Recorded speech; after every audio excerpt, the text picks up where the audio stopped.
두 번째는 개발입니다. 개발 분야에서도 당연히 쓸 수 있어요. 그래서 제가 앞에서도 한번 간략하게 말씀해 드렸는데, 코딩. 일단 기존에 원래 코딩을 하실 수 있는 분들은 아마 초안 작성하고 나서요, 초안 작성한 코드를 얘한테 이제 요청을 합니다. 리뷰해줘. 얘가 이거에 필요한 뭐 개선점이 있다고 하면 그 개선점을 포함해가지고 새로운 코드, 새 코드를 만들어줍니다. 이런 식으로도 진행이 가능한 거예요, 코딩이. 그리고 애초에 우리같이 아예 그 정보가 없는 사람들은 그 기획을 문자로 만든 거를 얘한테 입력을 하면 얘가 실제로 코드로 뽑아줍니다. 그리고 이걸 가지고 다시 리뷰를 하고 적용하고 개선하고 이런 작업들이 전부 가능한 거죠. 심지어 이 과정을 AI 혼자서 습득할 수 있도록 하기도 합니다. 코드가 완벽한 코드가 될 수 있도록 업그레이드를 하는 일까지 있더라고요. 요거는 유튜버분 영상을 한번 참고를 하면서 뭐 확인을 해보도록 하겠습니다. 이렇게 보시는 것처럼 이런 식으로 본인이 이제 코딩을 먼저 한 게 있죠. 요거를 가져오셔가지고 이거를 이제 복사를 합니다. 그리고 이제 챗 GPT로 들어와서 여기에 내 코드를 픽싱해줘, 고쳐줘 라고 하니까 얘가 이런 식으로 코드를 수정해가지고 바로 보여주는 거죠. 여기에는 멘트까지 쳐줍니다. 그래서 이거에 대해서 이런 식으로 이 챗 GPT를 활용을 할 수 있고, 그러면 이제 개발자분들은 굉장히 좀 더 자유도가 높은 뭔가 코딩을 할 수도 있고, 혹시 내가 놓친 것들을 검증할 수도 있겠죠. 그래서 방금 보신 것처럼 이 개발적인 분야에 있어서도 활용 분야가 어마어마하고, 여기서 정말 엄청난 또 혁신이 일어나지 않을까라는 생각을 하고 있습니다. 그리고 세 번째 분야로는 그림 분야입니다. 그림 분야도 굉장히 주목할 만하고요. 이미 뭐 여러분도 많이 아시겠지만 최근에 가장 핫한 것들로는 스테이블 디퓨전, 미드전이라는 서비스, 그리고 달리 1이 있었고 최근에는 이제 업그레이드 된 게 달리 2 버전. 요게 아까 설명드린 오픈 AI라는 회사에서 하는 거고요. 요것들은 이제 타 플랫폼이라고 보시면 될 것 같은데, AI 그림이 가장 이슈가 되었던 사건은 바로 이 미드저니 사건이거든요. 이걸 보시면 이 작품이 스페이스 오디세이라는 작품인데, 요거 제가 지금 뭐 AI 이야기를 하고 있으니까 당연히 AI가 그렸겠구나 라고 생각을 하시겠지만, 이 작품이 실제로 미국 콜로라도 미술대회에 출전을 했어요. 그리고 디지털 부문에 들어갔거든요. 아마 이 디지털 부분이 AI로 그렸기 때문에 디지털 부분이 아니라, 요새는 이제 아이패드 같은 그런 디지털 그 툴을 활용해가지고 작업을 하시잖아요. 그래서 그렇게 그린 줄 알고 있었나 봐요. 그래서 너무 그림이 대단하다, 멋있다라고 해서 1위에 당선이 되었는데, 이 개발자분이 있습니다. 개발자가 커밍아웃을 합니다. 야, 사실 이거 AI로 그린 거야. 나는 그냥 이렇게 우주에 있는 거, 그 다음에 뭔가 이런 대관식 같은 느낌, 중세시대 느낌, 이런 것들을 멘트만 쳐서 그려달라고 했고, 그렇게 나온 다양한 그림들 중에 하나를 픽해가지고 내가 너네한테 출품한 거야 라고 했죠. 그래서 이제 문제가 된 게, 이것은 사람이 그린 것이냐 아니면 인공지능이 그렸기 때문에 인정을 하지 말아야 되느냐, 이런 것들이 많은 거죠. 근데 이 개발자 입장에서는, 아니 그렇게 치면 디지털로 아이패드로 그리는 것도 뭔가 우리가 그림이라고 하면 잉크에 뭐 붓을 잉크에 묻혀가지고 그리고 이래야 되는 것인데 그것도 도움을 받는 게 아니냐. 나는 이런 키워드들을 기획한 사람이고 그걸 그려줬을 뿐이다 라고 이제 이야기를 하기도 하고요. 이것 때문에 이제 이 업계에서도 굉장히 의견이 분분했다고 합니다. 물론 이 미술이라는 것이 지금까지의 그 시장의 역사, 그 안에 들어있는 철학이라든지 그거를 만들어가는 과정에 대한 중요성, 이런 것들이 당연히 너무나 탄탄하기 때문에 뭐 인공지능을 지금 놀라워하는 제 입장에서도 그건 당연히 핸드메이드로 만든 게 더 우수하지라는 일종의 뭐 고정관념일 수도 있죠. 이런 것들이 있거든요. 그런데 사실 이렇게 보면 굉장히 놀랍습니다. 이걸 그렇다고 해서 인간의 노고가 안 들어갔다고 하기에도 애매한 그런 상황인 거죠. 그래서 이런 논란이 어마어마해지고 있는데, 중요한 것은 논란과 별개로 이 기술은 계속 고도화될 것이라는 것이죠.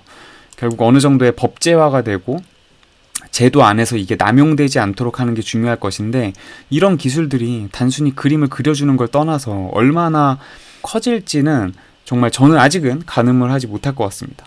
한번 달리2도 그럼 실제로 얘네가 어떻게 생성을 하는 거야? 좀 궁금하시잖아요. 한번 저랑 같이 보도록 하겠습니다. 자, 오픈 AI 홈페이지고요. 오픈 AI 홈페이지에서 밑으로 내려가시면은 여기 피처드된 제품들 중에 달리2가 있습니다. 이걸 눌러보시면 이렇게 들어갈 수 있고요. 이런 식으로 이제 로그인이 됩니다. 로그인이 된 상태에서 아래 한번 보시면요. 여기 보시면 요 그림은 뭐냐면 3D 렌더된 귀여운 트로피칼한 그 물고기라고 합니다. 근데 이 물고기가 아쿠아리움 안에 있게 그려달라고 한 거고, 그 다음에 어두운 다크블루 컬러, 어두운 파란색의 그 배경을 가지고 있고 디지털 아트 느낌이 나게 그려줘 라는 주문을 한 거예요. 이게 뭔가 키워드만 넣지 않고 마치 말하듯이 넣었네요. 그렇게만 해도 이런 그림이 나옵니다. 이 오른쪽에 있는 뭔가 털복숭이 같은 애는 딱 보면 포토인데, 사진인데 하얀색 털을 가진 몬스터를 그려달라고 했나봐요. 몬스터 사진을 그려달라. 근데 얘는 어디 서 있냐면 이런 분홍색 그 방 위에 서 있어 라고 이제 주문을 건 거죠. 그렇게 하고 요 생성 버튼을 누르니까 얘가 나온 겁니다. 우리도 한번 해볼까요? 자, 그럼 저는 한번 뭘 해볼 거냐면요. 약간 어린 왕자 느낌을 컨셉으로 해서 한번 적어볼게요. 저는 일단 키워드로 해보겠습니다. 리틀 프린스가 있고, 그 다음에 플래닛이 있고, 일러스트레이션 으로 해달라 라고 하고 제너레이트 버튼을 한번 눌러볼게요. 제가 상상한 게 나오는지 한번 기다려 볼게요. 요 오른쪽은 제가 이전에 했던 것들인데, 이런 식으로 나오네요. 뭔가 어린 왕자 같은 느낌들을 이렇게 보여주네요. 그러면 이런 것들을 이제 선택해 가지고 내가 또 수정을 할 수 있고 다운로드를 받을 수 있고, 그리고 다양한 작업을 할 수 있습니다. 할 수 있는데 사실 내가 생각한 이미지는 요거랑은 좀 달라라고 만약에 예를 들어서 생각을 하시면 구글 번역기에 가서, 그러니까 이거를 좀 더 영문으로 잘 표현하고 싶으면 나는 픽 그림으로 그려줘.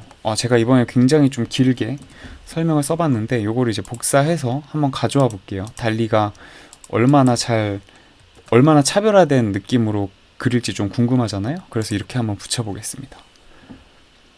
좀 기대가 되네요. 과연 이거를 다 이해를 얘가 하고 있을지. 요런 분위기입니다. 요런 분위기로 그려주긴 했는데 한글로도 되는지 한번 써볼게요. 토끼와 거북이가 달리기 하는 모습을 그려줘 라고 하면 이 인식은 한글은 잘 못하는 것 같아요. 이런 그림들이 나온 거는 완전 잘못된 거니까. 그래서 어쨌든 영문으로 그림을 그리면 좋겠다라는 생각이 있습니다. 만약에 제가 좀 더 프로페셔널하게 사용을 한다고 하면은 뭐 예를 들어 20층 높이의 뉴욕 스타일의 빌딩 디자인을 해줘. 하다 보니까 재밌네.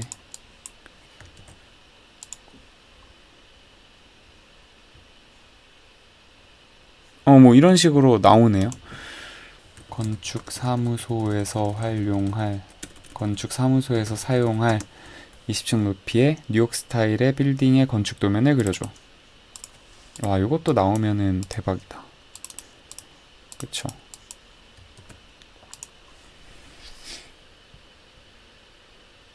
진짜 여러분 도면이 나오네요. 미쳤네. 뭘 알고선 한 거지?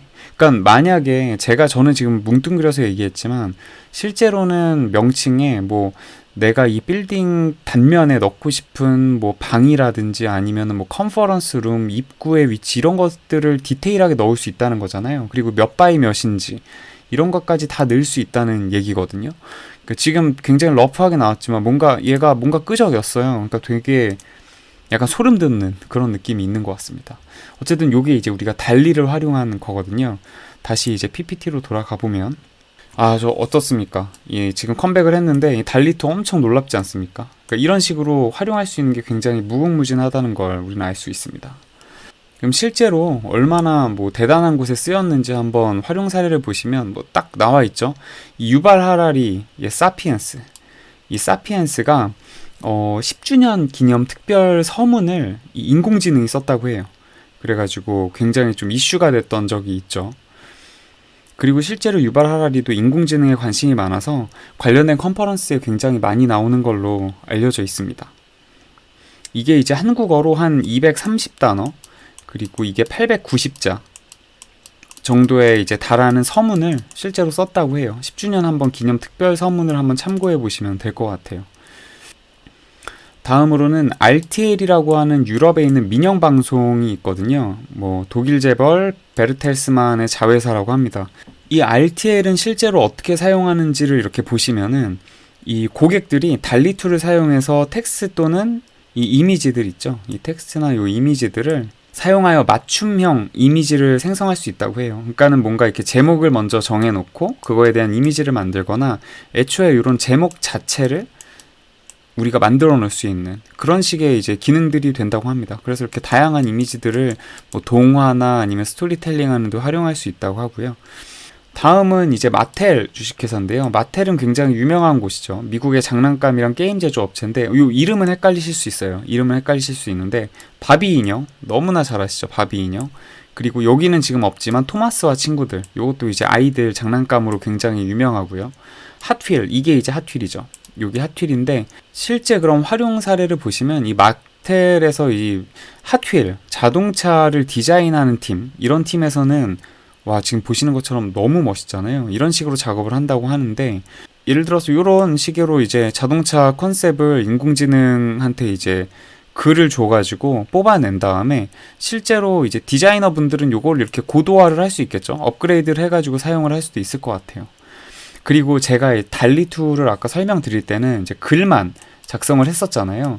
근데 글에다가 이미지 내가 생각하는 샘플 이미지 뭐 요런 이미지가 될 수도 있고 뭔가 우주지향적인 이미지가 될 수도 있고 그런 것들을 함께 넣어가지고 생성 요청을 하면 이런 식으로 이미지를 글에다가 반영해서 좀 더 디테일한 그런 작품을 만들어내기도 합니다. 그리고 요게 아까 말씀드린 것처럼 디자이너분들이 고도화를 해서 실제 차 디자인으로 나오고 아이들에게 판매가 되는 그런 구조라고 볼 수 있죠. 그리고 뿐만 아니라 이런 제품의 명칭 또는 뭔가 설명? 이런 것들도 AI로 전부 가능한 거예요. 그런 것들도 전부 쓸 수 있고 이걸 출시했을 때 기사, 홍보 기사 같은 것도 전부 AI로 쓸 수 있습니다. 그러니까 이게 이제 인공지능을 어떻게 다루느냐가 정말 중요한 시대로 바뀐다는 것을 간접적으로 보여주는 것 같습니다. 그래서 그 마이크로소프트 이그나이트 행사를 보면 이 오픈 AI가 워낙 시장에서 핫하고 지금 굉장히 큰 주목을 받고 있는데 그 마이크로소프트 CEO가 샘 올트만 오픈 AI CEO에게 오픈 AI의 이제 향후 어떤 식으로 진행을 할지에 대한 질문을 합니다. 뭐 당연한 질문은 당신이 이야기한 것처럼 구글 검색을 완전히 대체할 수 있을까? 라는 이제 질문을 하는데요. 뭐 요거는 사실 뻔한 대답이죠. 시간이 걸릴 것이나 대체될 것이다 라고 이야기를 하고 있습니다. 보시다시피 아직 챗 GPT는 여기 보시는 것처럼 2020년 이전의 데이터만 가지고 있어서 실시간 데이터를 반영하고 있는 건 아니고요. 그리고 본인들이 오류를 가지고 있다는 것도 이야기를 하고 있습니다. 그래서 아직은 발전 단계에 있는 건 사실인데 이 구글 검색을 대체하게 되는 이유는 이런 부분이다. 이런 차이점이 있기 때문이다 라고 이야기를 하는 것 같아요. 그것은 바로 고정된 컨텐츠 그리고 뭔가 변경이 가능하고 수정 가능한 유연한 컨텐츠로서의 차이를 이야기를 해주는데요. 말 그대로 우리가 지금 여러분이 보시는 이 유튜브 영상도 어떻게 보면 고정되어 있죠. 이렇게 고정되어 있는 영상이고 이미 한번 그 작업을 하면 불변하죠. 고정 불변한 거라고 볼 수가 있고 그리고 뭐 기존에 있는 웹페이지 이런 애들도 전부 물론 나중에 수정은 가능하나 기본적으로는 그 페이지가 고정되어 있는 형태라서 실시간으로 고객의 움직임이나 행동에 반응하는 구조는 아니라고 볼 수 있습니다. 그러나 이제 이 유연한 콘텐츠로 넘어간다는 거는 그 우리가 하는 질문들이 있잖아요. 이 질문이나 행동 그 사람의 뭔가 특성 이런 환경적인 요인들을 반영을 해서 데이터가 뭐 A 데이터가 나올 수도 있는데 누군가에게는 B 데이터가 나올 수도 있고 얘가 굉장히 무한하게 약간 확장될 수가 있는 것이죠. 우리가 뭔가 이렇게 멈춰있는 정적인 데이터를 보는 게 아니라 실질적으로는 질문과 시간 등에 따라 움직이는 데이터가 보일 것이고 그러면 고객들은 아무래도 초기에는 조금 더 속도가 빠른 구글을 택할 가능성이 높긴 하겠죠.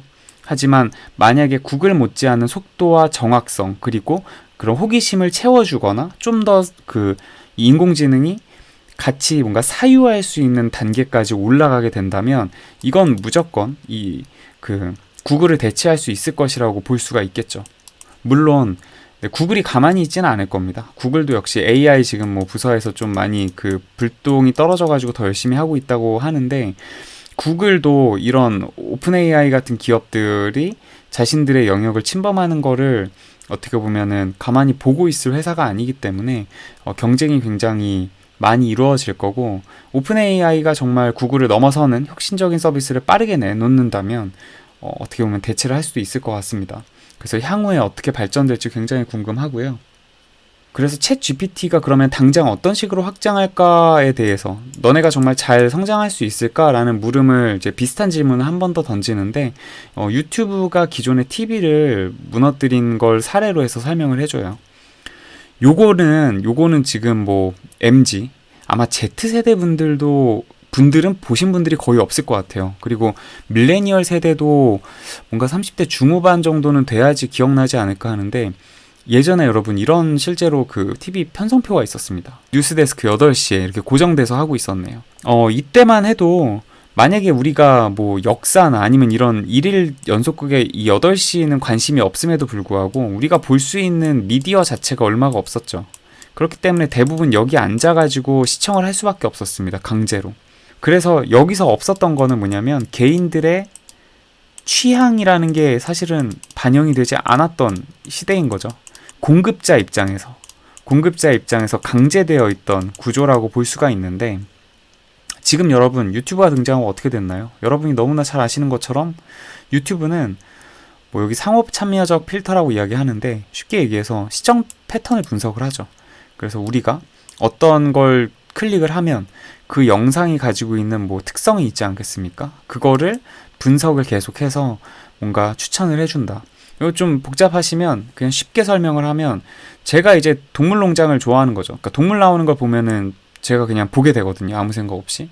그렇게 동물농장이나 관련된 컨텐츠들, 뭐 반려동물, 강아지, 고양이, 유기견 이런 것들을 보는 사람이 있으면 알고리즘이 자연스럽게 이런 다른 프로그램들을 추천을 해주는 구조. 우리가 하는 모든 액션, 활동, 시청을 하거나 댓글을 달거나 구독을 하는 이런 액션들, 그런 것들을 모두 종합해서 유사 컨텐츠를 추천해주고 지속 시청하게 하는 거, 이것도 마치 지금 어떻게 보면 AI 같다는 느낌이 들잖아요. 굉장히 똑똑한 컴퓨터가 나를 도와주는 건데, 이거보다 여러분 더 고도화된다는 거죠.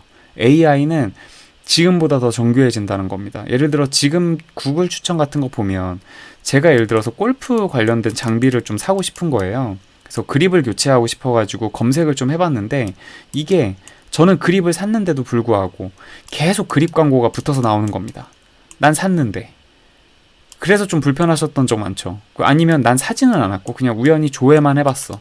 아니면 잘못 클릭해서 들어간 사이트가 있었는데 그게 이제 커머스 사이트인 거죠. 근데 계속 나옵니다. 주구장창. 난 이미 이거를 이용할 생각이 없는데 이게 계속 나와서 불편했던 점이 있죠. 좋은 점도 있지만.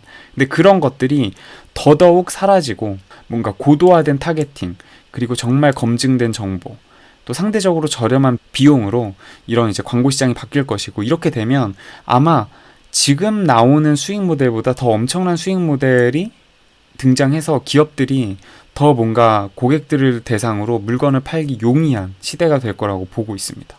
진짜 내가 당장 필요한 것들, 최저가를 구글 애즈에서 예를 들어 보여준다고 생각을 해보세요. 진짜 필요한 거를 이렇게 이미 샀던 거 말고, 그러면 아무래도 전보다 더 클릭할 확률이 높아질 것이고, 아마 여러분은 나중에 오히려 검색을 몇 번 해본 다음에 뜨는 광고를 찾아서 들어가서 구매를 하는 걸로 패턴이 바뀔지도 몰라요.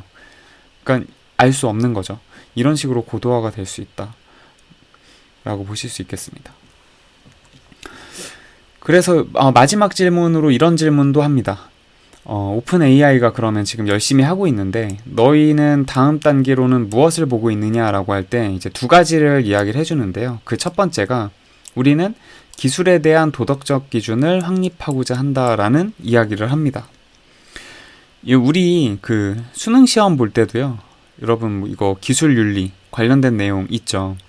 한 번 더 볼까요? 과학기술자의 책임이 무엇이냐? 내적 책임이 있고 외적인 책임이 있습니다. 내적 책임은 내가 지금 어떤 과학기술을 발견해가는 과정에 있어서 정보 자료를 표절하거나 위조하거나 변조, 날조하지 않겠다는 다짐이거든요. 예를 들어서 내가 어떤 신약을 개발했는데 그 쥐들한테 테스트했더니 99%의 효과밖에 없는 거예요. 근데 이거 1% 너무 아깝잖아요. 그래가지고 이거 사실은 100% 괜찮은 겁니다 라고 이렇게 뻥치고선 리포트를 낼 수 있어요. 이런 식으로 과학자가 해가지고 어디 네이처지 같은 데 등재해가지고 할 수 있죠. 이 오차, 미세한 오차를. 근데 이러면 안 된다는 거죠. 이 오차조차도, 이 1%조차도 진짜 과학자라면 세상에 공표를 해서 내가 놓친 부분이 무엇인지를 사람들이 알게 해야 되고, 이것들을 개선해서 내가 혹은 누군가가 진짜 100%짜리를 만들어내게 하는 거. 이게 이제 과학기술자의 내적 책임인 것이고, 외적인 책임은 이 기술 자체, 이 약 자체가 굉장히 완벽할 수 있지만 실제로 이것이 이제 사회적으로 어떤 영향력을 주느냐. 만약에 이 약이 너무나 혁신적이고 좋지만 사회를 부정적으로 뭔가 사회에 폐를 끼치는 것이라면은 이런 것들에 대해서는 규제를 해서 사용을 하거나 아니면 아무리 돈을 많이 벌 수 있는 기회가 있더라도 폐기 처분하는 게 옳다라는 식의 사회적 책임을 다해야 한다는 게 이 과학기술자의 내외적 책임이죠. 우리가 고등학교 때 배우는 겁니다. 그만큼 이 인공지능은 굉장히 두려운 기술인 것은 사실인 것 같아요. 지금 보시는 것처럼 현재 수준의 오픈 AI의 인공지능도 이 정도로 어떻게 보면 인간을 대체할 것만 같다는 그런 것들을 많이 보여주고 있는데, 이 도덕적인 기준을 제대로 잡지 않는다면 정말 뭔가 다크웹처럼 무분별한 그런 일들이 굉장히 많이 이루어질 거라고 생각을 하고 있거든요. 그래서 이 부분에 대해서 우리가 좀 많이 고민을 해봐야 될 것 같다는 생각이 들고요. 요 오픈 AI의 그 홈페이지에 가보시면은 그 챗 GPT에는 처음에 그렇게 써 있어요. 유해 정보 이런 것들은 우리는 반영하지 않는다. 유해 정보 보여주지 않는다라는 언급이 되어 있다고 보시면 될 것 같고, 실제로 오류가 있을 것이다라는 것도 아예 대놓고 홈페이지에 보여주고 있습니다. 그래서 지금의 정보가 그럴듯하게 보여지는 부분도 있으니 전적으로 믿지 말고 체크하면서 진행하라라고 경고를 잘 해주고 있고요. 두 번째로는 당연히 중요한 것은 AI 시스템의 고도화겠죠. 이게 안 돼 있으면은 당연히 이 서비스를 이용하지 않을 테니까요. 더 똑똑하고 뭔가 효율적으로 작동하는 AI를 만들어 갈 것이다 라고 이야기를 하고 있어요. 이건 뭐 기업으로서 당연한 부분이고, 그래서 지금은 아까 제가 말씀드린 게 언어 부분, 그리고 그림, 그리고 코딩 부분이었잖아요. 근데 여기에 플러스로 음성 인식, 위스퍼라는 서비스인데, 이 음성 인식까지도 지금 계속 그 자동 음성 인식 시스템도 오픈소스화 해가지고 작업을 하고 있다고 합니다. 그리고 복잡한 언어를 어느 때보다 더 정확하게 해독할 수 있도록, 예를 들어서 뭐 용어라든지 그리고 뭐 억양 이런 것까지 굉장히 디테일하게 집어넣어서 계속 피드백을 주고 발전시켜 가고 있다고 이야기를 해요. 그리고 이 코딩 부분에서 아까 잠깐 언급드리긴 했지만 그냥 인간이 개입하지 않아도 그냥 본인 스스로가 실수로부터 배우고 개선하는, 그러니까 이 코딩 하시는 분들은 오류 있는 걸 디버그라고 버그라고 얘기하고 그거를 이제 개선하는 과정을 디버깅이라고 이야기를 하시는 것 같더라고요. 혹시 제가 단어가 틀렸으면은 댓글로 한번 알려주시면 좋겠고요. 어쨌든 이런 작업을 통해서 얘가 스스로, 예를 들어 지금 만들어진 코딩이 예를 들어 뭐 한 70% 정도의 문제 해결력을 가지고 있다면 요거를 이제 100%를 만들기 위해서 스스로 계속 코드를 업그레이드를 하는 과정을 이 시스템이 스스로 학습하면서 가져간다는 개념이거든요. 굉장히 놀랍고 좀 오히려 무섭기도 한데, 이런 식으로 문제를 독립적으로 해결할 수 있도록 업그레이드를 하겠다라고 이야기를 하고 있습니다. 그 챗 GPT 외에 또 다른 업체는 없을까 한번 조사를 해봤는데요. 유챗이라는 업체가 있습니다. 그 세일즈포스라고 하는 CRM 전문 기업에서 그 직원이었던 사람들이 만들었다고 하고요. 여기는 광고 없이 개인정보를 보호하고 AI 기반의 결과를 찾아주는 검색 엔진이다 라고 이야기를 하고 있다고 합니다. 이 홈페이지에 보시면 이렇게 뭔가 구글 같은 느낌이 들죠. 이런 느낌으로 검색하면은 답변을 찾아주고요.